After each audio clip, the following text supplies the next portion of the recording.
Kesihatan mental pekerjaan dalam Women Organisation (WHO), hubungan manusia dan implikasinya terhadap kesejahteraan kerja. Women Aid Organisation ataupun WHO, Pertubuhan Bantuan Wanita, ialah NGO Malaysia yang menyediakan perlindungan percuma, kaunseling dan sokongan krisis kepada wanita dan kanak-kanak yang mengalami penderaan. COVID-19 telah membawa perubahan yang mendalam terhadap cara hidup dan bekerja di seluruh dunia, termasuklah mental dan kesejahteraan pekerja. Bagi pekerjaan yang bekerja dalam sektor yang melibatkan sokongan sosial seperti Pertubuhan Bantuan Wanita (WHO), cabaran ini menjadi lebih kompleks. Pekerjaan WHO terdedah kepada beban kerja yang meningkatkan dan tekanan emosi. Pandemik COVID-19 telah membawa perubahan yang mendalam terhadap cara hidup dan bekerja di seluruh dunia. Salah satu kesan yang paling ketara adalah terhadap kesihatan mental dan kesejahteraan pekerja, di mana ramai yang terpaksa sesuaikan diri dengan perubahan mendadak dalam persekitaran kerja dan kehidupan harian. Bagi setengah pekerja, terutamanya mereka yang bekerja dalam sektor yang melibatkan sokongan seperti Pertubuhan Bantuan Wanita (WHO), cabaran ini menjadi lebih kompleks. WHO sebagai sebuah organisasi NGO yang memberi tumpuan kepada menyokong wanita yang terjejas oleh keganasan rumah tangga menghadapi peningkatan permintaan terhadap perkhidmatan mereka semasa pandemik. Seterusnya, dalam keadaan ini, pekerja WHO terdedah kepada beban kerja yang meningkat dan tekanan emosi yang berterusan yang boleh menjejaskan kesihatan mental mereka. Oleh itu, organisasi seperti WHO perlu memberi perhatian yang serius terhadap isu ini dan mengimplikasikan langkah-langkah yang berkesan untuk menyokong kesihatan mental dan kesejahteraan pekerja mereka dalam menghadapi situasi yang mencabar.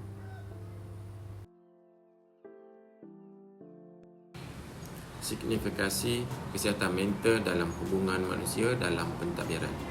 Dalam konteks pandemik COVID-19, isu ini menjadi lebih signifikan apabila tekanan mental yang tinggi di kalangan pekerja semakin meningkat. Tekanan ini boleh berpunca daripada pelbagai faktor seperti kebimbangan terhadap kesihatan, ketidakpastian ekonomi, peningkatan beban kerja dan gangguan keseimbangan kerja dan kehidupan. Dalam sebuah organisasi, tekanan mental yang tidak ditangani dengan baik boleh membawa kepada kesan negatif terhadap produktiviti pekerja.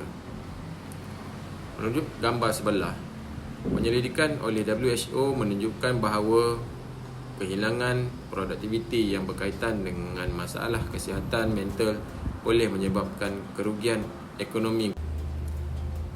Di Malaysia, kajian oleh Kementerian Kesihatan Malaysia (KKM) mendapati bahawa 67% pekerja melaporkan mengalami tekanan semasa pandemik. Tekanan mental juga boleh menyebabkan peningkatan ketidakhadiran dalam kalangan pekerja. Pekerja yang mengalami masalah kesihatan mental cenderung untuk mengambil cuti sakit lebih kerap atau memilih untuk tidak hadir ke tempat kerja kerana tekanan. Tekanan yang tidak ditangani dengan baik boleh mengakibatkan konflik dalaman serta menyebabkan ketidakpuasan dalam kalangan pekerja. Laporan oleh American Physiological Association menunjukkan bahawa pekerja yang tidak mendapat sokongan mental yang mencukupi dari majikan mereka adalah lebih cenderung untuk tidak merasa berpuas hati dengan pekerjaan mereka. Dalam organisasi seperti WHO, di mana pekerja terlibat dalam menangani kes-kes keganasan rumah tangga dan isu-isu sosial yang kompleks, kesejahteraan mental pekerja adalah sangat penting. Tanpa sokongan yang mencukupi, risiko keletihan emosi dan burnout adalah tinggi. Terdapat peningkatan kes burnout di kalangan pekerja sosial dan NGO sepanjang pandemik, di mana kajian di United Kingdom mendapati bahawa 75% pekerja dalam sektor ini melaporkan peningkatan tekanan kerja dan burnout sejak permulaan pandemik. Manakala organisasi yang menjaga kesejahteraan pekerja biasanya menikmati hubungan kerja yang lebih harmoni dan produktiviti yang lebih tinggi.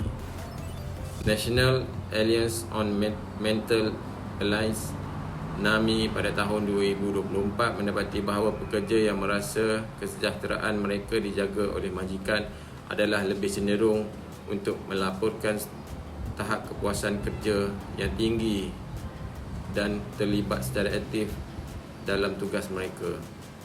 Ini menunjukkan bahawa pelaburan dalam kesihatan mental dan kesejahteraan pekerja bukan sahaja membantu mengurangkan masalah tetapi juga meningkatkan kualiti kerja dan kecekapan organisasi secara keseluruhan.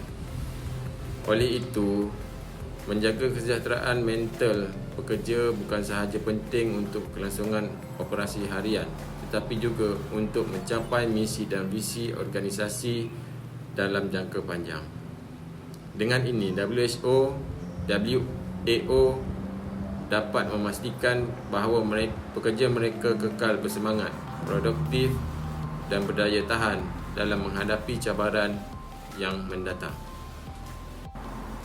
Penambahbaikan dan cadangan. Program kesejahteraan pekerja dan holistik. Sesi kaunseling individu dan kumpulan. Bengkel pengurusan stres. Menyediakan dasar pekerjaan yang fleksibel, mewujudkan saluran komunikasi yang efektif. Teori keseimbangan kerja kehidupan. Theory of Work-Life Balance menekankan kepentingan memastikan keseimbangan antara tuntutan kerja dan kehidupan peribadi.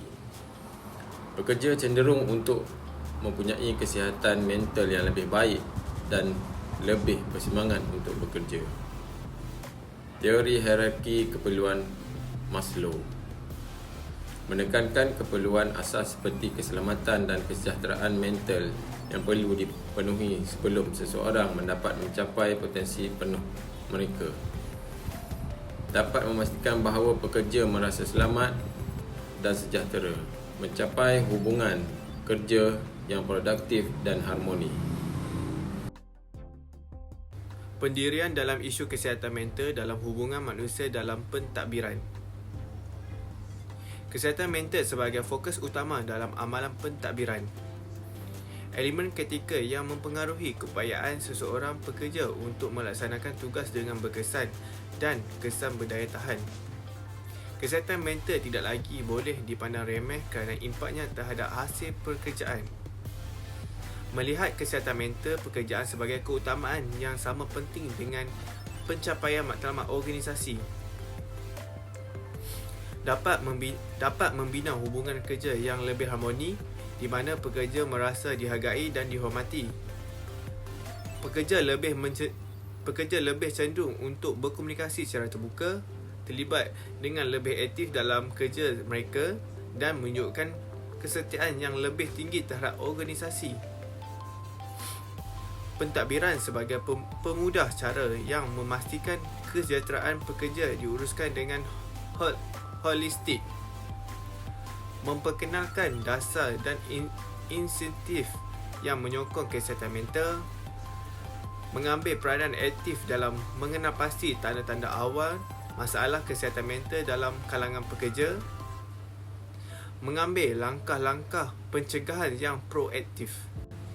Menggalakkan budaya organisasi yang terbuka dan inklusif. Pekerja merasa selamat untuk menyuarakan kebimbangan mereka tanpa rasa takut atau stigma atau diskriminasi. Mampu mewujudkan persekitaran kerja di mana kesejahteraan pekerja diutamakan dan dilihat sebagai elemen penting.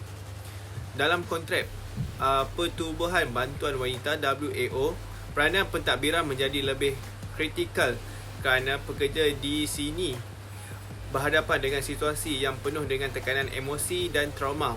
Oleh itu, kami percaya bahawa kesihatan mental perlu menjadi asas kepada semua amalan pentadbiran dalam sebuah organisasi. Dengan pentadbiran berperanan sebagai penjaga dan pemudah cara dalam mengekalkan kesejahteraan pekerja. Kesimpulan, kesihatan mental merupakan komponen kritikal dalam hubungan manusia dalam pentadbiran, terutamanya dalam situasi yang mencabar seperti pandemik COVID-19. Pandemik ini telah menekankan betapa pentingnya menjaga kesihatan mental pekerja, terutamanya dalam organisasi yang melibatkan sokongan sosial seperti Pertubuhan Bantuan Wanita WHO. Pentadbiran yang proaktif dalam menjaga kesihatan mental pekerja dapat memastikan organisasi ini terus memberi perkhidmatan berkualiti kepada golongan yang memerlukan. Penting bagi setiap organisasi untuk menjadikan kesihatan mental sebagai keutamaan kerana pekerjaan yang sihat mentalnya adalah aset berharga bagi kejayaan jangka panjang organisasi.